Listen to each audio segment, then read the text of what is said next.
Hi hello ನಮಸ್ತೆ welcome to ನಿಮ್ಮೆಲ್ಲರ ನೆಚ್ಚಿನ show jolly ride wheels on road. ನಾನು ನಿಮ್ಮ ವೀಣಾ ಪೊನ್ನಪ್ಪ. ಲಾಸ್ಟ್ ವೀಕ್ ನಮ್ಮ ಜಾಲಿ ರೈಡ್ ಎಪಿಸೋಡ್ನಲ್ಲಿ ಹೊಸದಾಗಿ ಲಾಂಚ್ ಆದ ವೆಹಿಕಲ್ಗಳ ಬಗ್ಗೆ ತಿಳ್ಕೊಂಡ್ರಿ, ಅಷ್ಟೇ ಅಲ್ಲ ಸೂಪರ್ ಬೈಕ್ಗಳ ಬಗ್ಗೆ ಸಹ ತಿಳ್ಕೊಂಡ್ರಿ. ಹಾಗಾದರೆ ಈ ವಾರದ ನಮ್ಮ ಜಾಲಿ ರೈಡ್ ವಿಶೇಷತೆ ಏನು ಎಲ್ಲನೂ ತಿಳ್ಕೊಂಬರೋಣ. Once again welcome to jolly ride wheels on road.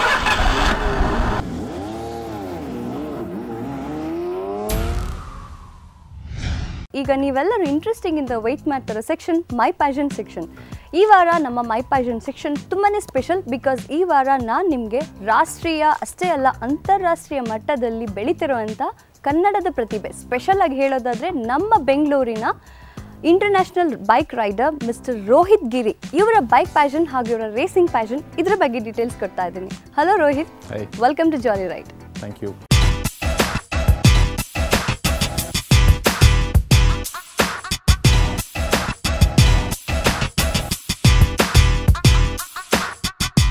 ನನ್ನ ಹೆಸರು ರೋಹಿತ್ ಗಿರಿ ಅಂದ್ಬಿಟ್ಟು. ನನ್ನ ವಯಸ್ಸು 26. ನಾನು ಬ್ಯಾಂಗ್ಳೂರಲ್ಲೇ ಹುಟ್ಟು ಬೆಳೆದಿದ್ದು. ನನ್ನ ಸ್ಕೂಲಿಂಗ್ ಕಾಲೇಜೆಲ್ಲ ಬ್ಯಾಂಗ್ಳೂರಲ್ಲೇ ಮಾಡಿದ್ದು. ನಾನು ಬಂದ್ಬಿಟ್ಟು ಒಂದು professional motor sports person. India represent ಮಾಡ್ತಾಯಿದ್ದೀನಿ. 7 ಕಂಟ್ರೀಸ್ ಮೇಲೆ ರೇಸ್ ಓಡಿಸಿದ್ದೀನಿ ಇವತ್ತುವರೆಗೂ. ಇದೆಲ್ಲ ಬಂದ್ಬಿಟ್ಟು ನನ್ನ ಇವತ್ತಿನವರೆಗೂ ಸಾಧನೆಗಳು. ಇದು ಬಂದ್ಬಿಟ್ಟು ನನ್ನ ಫಸ್ಟು ಗೆದ್ದಿದ್ದು ಪ್ರೈಸ್, 3rd ಪ್ರೈಸ್ ಗೆದ್ದಿದ್ದು 2002 ಅಲ್ಲಿ ಸ್ಟಾರ್ಟ್ ಆಯಿತು ಈ ರೇಸಿನ ಹುಚ್ಚು.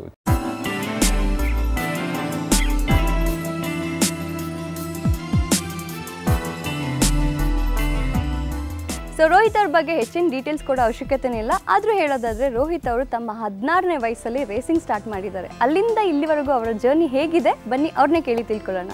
ರೋಹಿತ್, 16 ಇಯರ್ಸಲ್ಲಿ ಸೊ ಫಸ್ಟ್ ನಿಮ್ಮ ಹತ್ರ RX ಇತ್ತು ಅಂತ ಹೇಳಿದ್ರಿ. ಹೌದು. ಸೊ ಆವಾಗೆಲ್ಲ ಸ್ಟಡಿ ಬಗ್ಗೆ ಕಾನ್ಸಂಟ್ರೇಟ್ ಮಾಡುತ್ತೆ, ನೀವು ಯಾಕೆ ರೇಸಿಂಗ್ ಬಗ್ಗೆ ಕಾನ್ಸಂಟ್ರೇಟ್ ಮಾಡಿದ್ರಿ? ನಾನು ಓದಬೇಕಂತಲೇ ಬಂದ್ಬಿಟ್ಟು ಅಪ್ಪ ನನಗೆ ಗಾಡಿ ಕೊಡಿಸಿದ್ರು.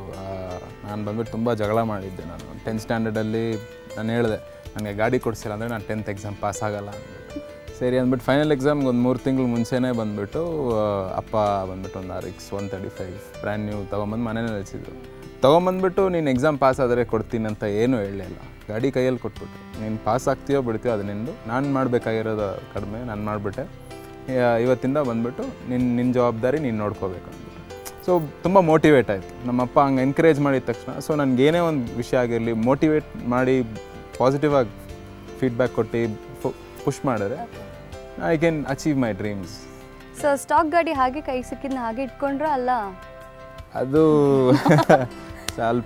ಸ್ವಲ್ಪ ದಿವಸ ಸ್ಟಾಕಲ್ಲೇ ಓಡ್ತಾ ಇತ್ತು. ಆಮೇಲೆ ಬಂದ್ಬಿಟ್ಟು ನನಗೆ ಸ್ವಲ್ಪ ಫ್ರೆಂಡ್ಸ್ ಇದ್ದರು, ಆಟೋಕ್ರಾಸ್ ರೇಸಿಂಗಲ್ಲೆಲ್ಲ ಇದ್ದರು, ಫಾರ್ಮರ್ ನ್ಯಾಷನಲ್ ಚಾಂಪಿಯನ್.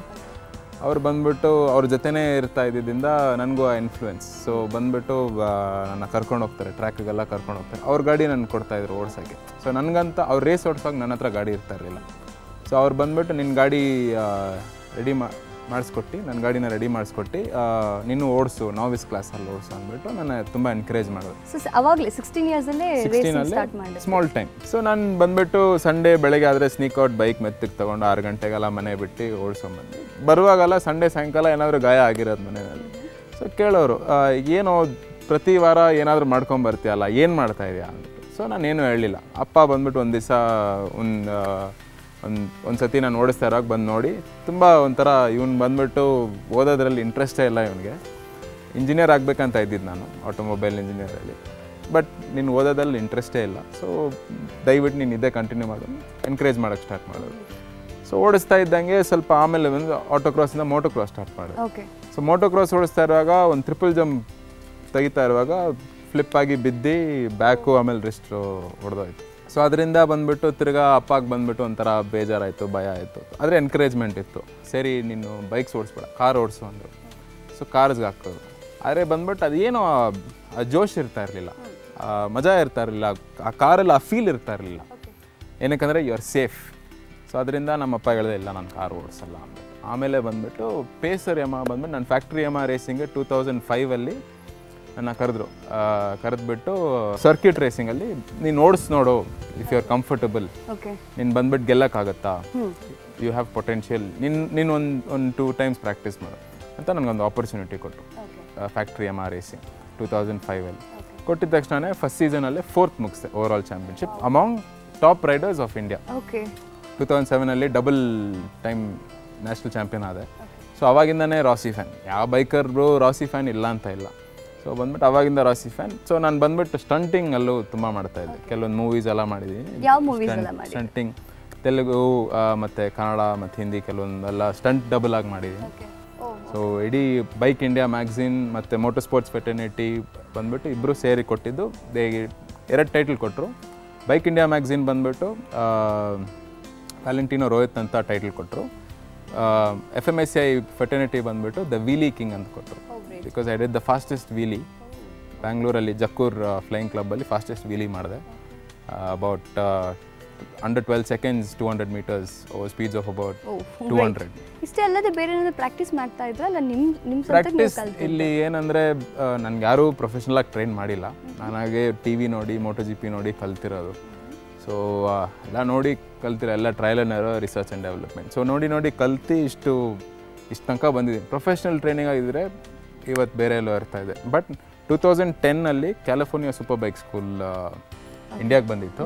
ಅದರಲ್ಲಿ ಬಂದುಬಿಟ್ಟು ಬೆಸ್ಟ್ ಸ್ಟೂಡೆಂಟ್ ಅವಾರ್ಡ್ ನನಗೆ ಕೊಟ್ಟರು. ಅದಾದಮೇಲೆ life went on, racing went on, ಒಳ್ಳೆ ಸ್ಕೋಪ್, ಒಳ್ಳೆ ಪಬ್ಲಿಸಿಟಿ ಎಲ್ಲ ಸಿಕ್ತು. ಪ್ಲಸ್ ಬೇಜಾನ್ ಕಂಟ್ರೀಸಲ್ಲಿ ಓಡಿಸಿದ್ದೀನಿ. ಬಟ್ ಏನಾಗ್ತಾಯಿದೆ ಅಂದರೆ ನಮ್ಮ ಸ್ಪೋರ್ಟಿಗೆ ಬಂದ್ಬಿಟ್ಟು ಪಬ್ಲಿಸಿಟಿ ಸಿಗ್ತಾ ಇಲ್ಲ. ಇವಾಗ 600cc ನಾನು ಓಡಿಸೋದು at present 600cc super sport category. So ಅದರಲ್ಲಿ ಬಂದುಬಿಟ್ಟು ವೇರಿಯಸ್ ಕ್ಯಾಟಗರೀಸ್ ಇದೆ. ಬಂದುಬಿಟ್ಟು ಇದು ಬಂದ್ಬಿಟ್ಟು group A, so fully modified. ಈ ಬೈಕ್ಸಲ್ಲಿ ಬಂದ್ಬಿಟ್ಟು ನಾವು ತುಂಬ ಎಕ್ವಿಪ್ಮೆಂಟ್ಸ್ ಚೇಂಜ್ ಮಾಡ್ತೀವಿ. ಸ್ಟಾಕ್ ಬರೋದ್ರಿಂದ ಬೈಕ್ಸ್ ಬಂದ್ಬಿಟ್ಟು ಜಪಾನಿಂದ ಬರುತ್ತೆ. ನಾವು ವಿ ಪ್ರಿಫರ್ ಜಾಪನೀಸ್.